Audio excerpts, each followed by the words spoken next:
السلام عليكم ورحمة الله. مساكم الله بالخير. يلا حيد الوجيه. هذا رسالة وخطاب لولي عهد المملكة العربية السعودية الأمير محمد بن سلمان. عندك يا طويل عمرك طاوة يتنابحون، كأنك قاعد وتتفرج وماخذ دعوة ضحك ومزح. خليناك تشاركنا الضحك والمزح ذا، أضحك معك وتضحك معنا. وكان هذه دولة وفيها قوانين، فعندك قطاوة يتهجمون على الرياجيل، كتاب بأسامي معروفة باسم الدولة وباسم الوطن. نظرية الاستعباد اللي حاولتوا تطبقونها مع قطر وفشلت لن تنجح الآن. المشكلة اللي بينكم وبين الإمارات، نقول الله يصلح الشان، ولا احنا مع الإمارات ضدكم ولا معكم ضد الإمارات، لكن تقديري ومحبتي لها الإمارات مو بسر. إني أبدي رأيي مع أهل الإمارات مو بسر، ولا يدس وجهي فيه.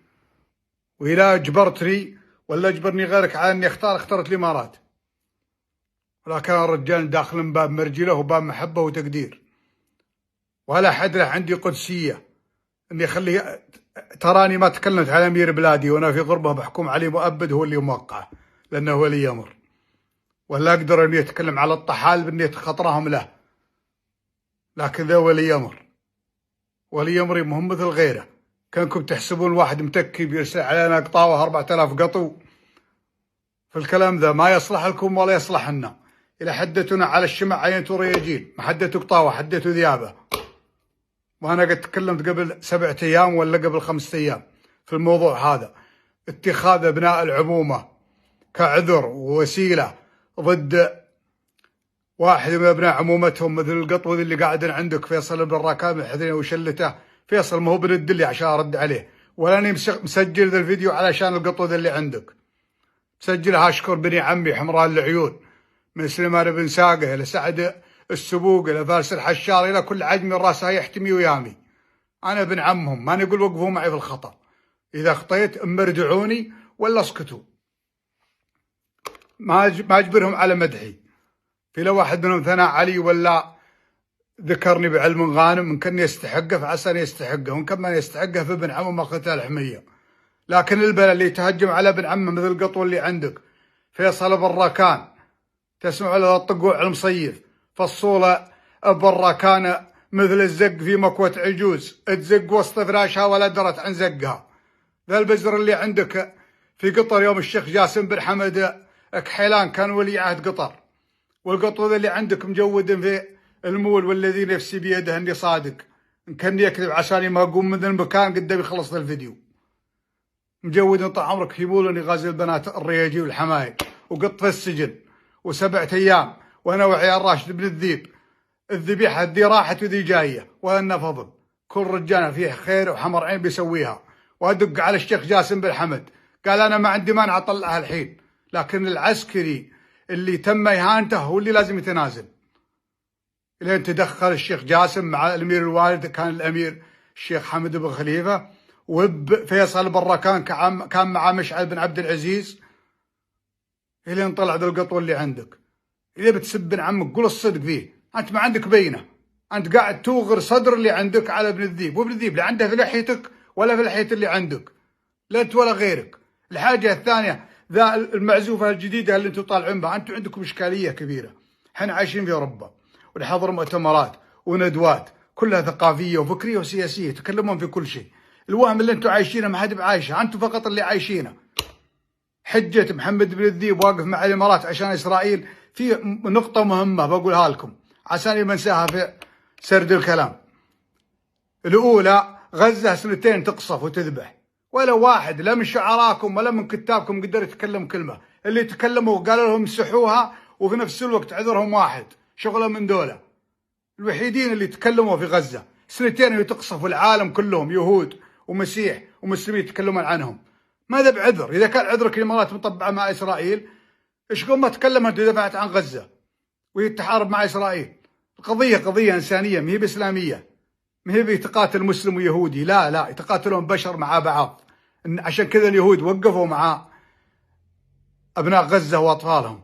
والغريب في الأمر، ورجعوا الفيديوهاتي، كل ما مدحت أهل غزة المفروض الإمارات مطبعة مع إسرائيل، المفروض هي تهاجمني، المفروض كتابها شعراء يتكلمون علي، ولا واحد عارضني. هالامارات فيهم ميزه، قبلوا ابن الذيب مثل ما هو. محمد بن الذيب بكج كامل، عنده افكار وعنده رؤى، لكن ما هم ادلج ولا صاحب حزب، فاحترموه على هذا الاساس فقط لا غير.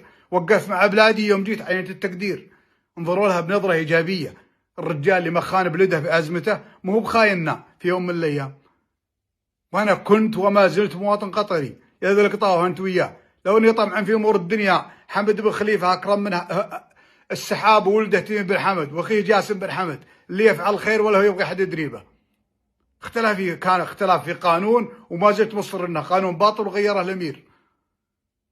لكن هالامارات ما تكلموا علي، وجميع اللي يدخلون علي في المواقع وانا دافع عن غزه كلهم سعوديين، ويحطون فلسطين ليست قضيتي. يوم شافوا الناس رجعوا على فلسطين راحوا ومسحوها كلها، والامير محمد بن سلمان اللي رفع رايتها، قلنا اجعل فيه العافيه. وانا من يوم خلقت عمري ما دخلت في الامور العميقه، انا ادخل في الامور الواضحه اللي ما عليها لبس، مثل قضايا المسلمين. اما القضايا الاخرى اللي فيها مشاكل في كل دوله دخلت فيها، وكلها لها اهداف سياسيه، واللي يديرون البلدان نفسها في دولهم كلهم اهل فساد. هذا مو بكلامي، كلام اللجان اللي انا حضر عندهم، وعمري ما ابديت الراي فيها، وعمري ما شغلت ضد حاكم من حكام الخليج في اي ندوه ثقافيه عزمت فيها. انتم عندكم خلل، عدلوه وصلحوه، ودوروا لكم اعذار حقيقيه تكون حجه بينه، سواء على الامارات ولا غيرها. دوروا حجتكم البينه. اما المره الوحيده اللي تدخلت فيها الامارات معي، والله الذي لا اله الا هو اني صادق، المره الوحيده يوم مشكلتنا في القانون، جاني رجال عزيز وقال انا مرسل من فلان وفلان ثلاثه، كلهم اهم ثلاثه في الدوله. يا ابو حمدان اسكت والامور طيبه، والشيخ تيمين ما هم مقصر، قلت على خشمي وانتم تمنون علي، لكن لا مرضى ما اقدر اسكت فيه. طلعت ورخيت اللجوء، وانا كان في اوروبا اجي 5 ايام واسافر، وعودت وطلبت اللجوء. قلت لو اني بسقط سكت في بلادي، عند ولاة الامر اللي قد سجنوني وخابزيني وعاجنيني. هذه المره يعني الامارات دخلت بوجه النبي يضع المغانم، ومهم في عايزتي ادافع عنها. لكن لكم انتم قطاوه ولا عندكم مبادئ ومدنقين روسكم، تحسبون رياجي مثلكم. انا اقدر ادافع عن بلادي وادافع عن موطني، ولا الحق الامور اللي مالي فيها شيمي ومراجلي. يوم تراضوا حكام الخليج جميع اللي دخلوا في الامور ذي بدون ارادتهم الى عند الحد ترد. هذا اذا مجود عند بعض الدول اللي تحسب انها تقود العالم. الحين عندنا في شواربكم ولا في الحاكم، لكن الحين قاعدين نقول الانسان يغدي عنده وعي. بلادي عندها اكبر قاعده، الرئيس الاسرائيلي زارنا في الجزيره، عمري ما تكلمت على بلادي.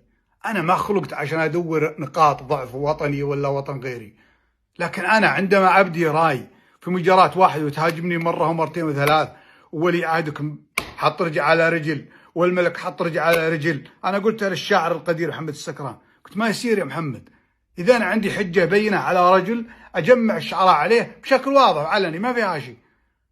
رجل قام وقال له كلمه فيقول احنا نتهجم عليه بشكل علني، وما كان في الدوله قانون. يعني هذا اللي يتهجم ما يقدر ينتقد هيئه الترفيه. يقال له امسح يا ابن الكلب، يقال له في تويتر امسح يا ابن الكلب، يمسحها قصد من خشمه. فيها مسحها ما خلص تلبذنا وحط لها 40 يوم في السجن. الرياجيل غدوا الرياجيل، ما حد مضعيف الا حد. انضبطتوا ولا ما عندنا في شواركم ولا في الحاكم؟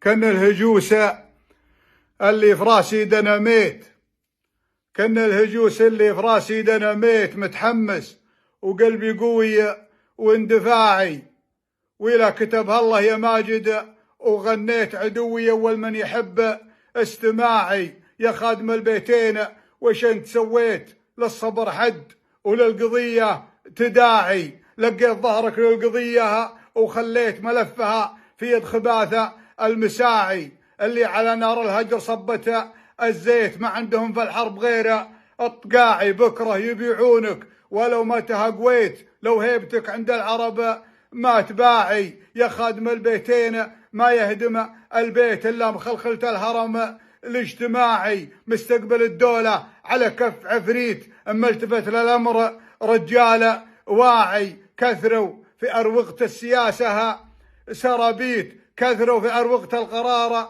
السرابيت، تامر عليهم وامر مثلك مطاعي. لوبي غبي واللي يقوده مفاليت، مثل بقر شركة حليبة المراعي. لوبي غبي واللي يقوده مفاليت، مثل بقر شركة حليبة المراعي. وانا مدنق هامتي للطواغيت ان كانهم حكام ولا رعاعي مدح دار عشت فيها وتربيت وتنابحوا ركاب نقلنا جماعي. أعرف حفيد مورد الحملة الهيت، وأعرف فلاحي ما هو بارتياعي، ما هو بعيب دونها لا تحاميت.